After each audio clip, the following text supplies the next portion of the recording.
Marwa mokwongo kinyi makawon kata kamano kapok wadhi yweyo makamano wakili karwa ketwa ko kinyi makawon no aneno ka wadhi mbele ko twak marwa no aneno ka odiochieng' manyoro jalupa ogai mano mar obila Lagat no ka okang' mano mar bedo tenge kata chung tenge ko wacho ni we mar mondo mi achung tenge kata bed tenge ka chiwo thuolo mar mondo mi otim nonro matuta e wi neka mano mar Alberto Ojwang' e tesendo obila kata kamano wasebedo kwa neno odiochieng' mokwongo mane Albert Ojwang' oyang tho mare no wacho ni obedo linked kod jalupa ogai mar obila Lagat kata kamano pok waneno gimoro amora ma kata IPOA kata polise moko setimo mano mar yango ni to Lagat ento wacho nango kotudore kod wachni masani koro ochung tenge ka koro dwaro no chiw thuolo mondo tim nonro matut bende IPOA nitiere kod thuolo mar kawe mar mondo mi en bende oyanga ne adiera ni to ento wacho nango kotudore kod tho kata nek mano mar Alberto Ojwang' to bende winjo be no step aside koso gwetao kaka joma thotho sebedo kwacho ni ok winjo be ni pod obedo kanyo. Aparo ni IPOA nigi teko mar timo mano mondo mi gidadhoge wan gi bad migepe mopogore opogore. Namba achiel en ni nitie chik miluongo ni the Computer Misuse and Cyber Crimes Act maparo ni gitiyogo mondo gimak Albert and nikech wang'eyo ni court kokalo kuom jang'ad buche Justice Mumbi Ngugi ne owacho ni wach mar criminal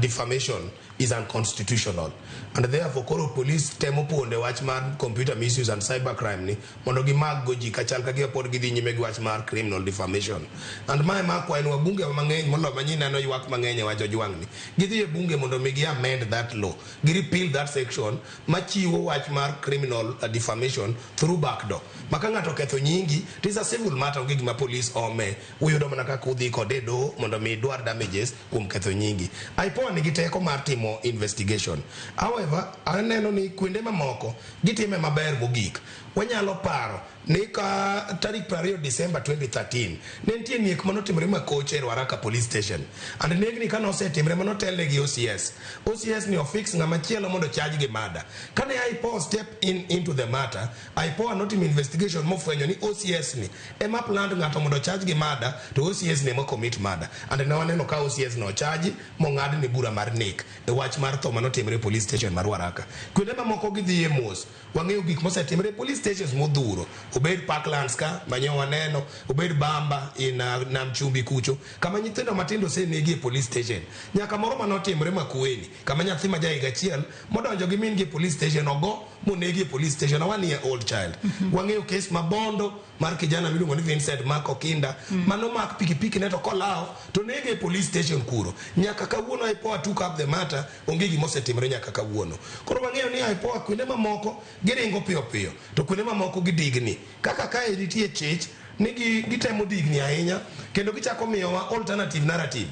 gichako miyowa mbaka mopogore opogore kod mbaka ma ji ong'eyo and I want to agree gi jowadwa ni onego bed ni giwuok tung' mosuo kendo sani kaka Lagat DIG osewuok tenge osechung' tenge no IPOA koro onego ndik statement mare mondo winj ni en owuon to wacho ang'o nyinge oseluong mang'eny wach ni en owuon owuoyo nade magi koyud ni en gi penjo monego duoki owach ni ODPP mondo yawne ketho e doho mondo mi oduok penje doho kaka ng'ano mane ni kod ng'ur mane nyalo mi Albert omaki kech onge kaka ni mako Albert ka onge ng'ama ng'ur to ng'ama ng'ur in this case en owuon to en owuon en gi command responsibility e wi jogi kech o command jogi te obed Talam obed Muhwana ni ng'ani nigi teke wigi and therefore samoro sirimo mar jogi nyalo miyo ng'ato iyanyo jatelo ma samoro ng'ato dhi makala lama so because of that reason nitie reason moromo mondo mi IG Lagat ok mana chung tenge kende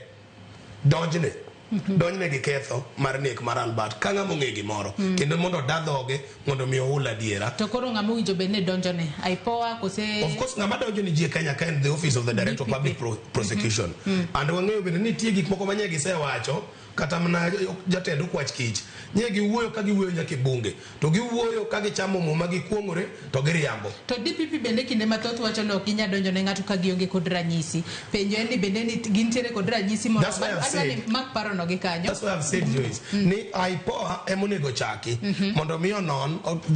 odadhog ng'amiluongo ni DIG Lagat ka gidayo dhoge ma giyudo ni tiere threshold moromo to gi refer that file ni ODPP mondo ODPP assess make a decision to charge.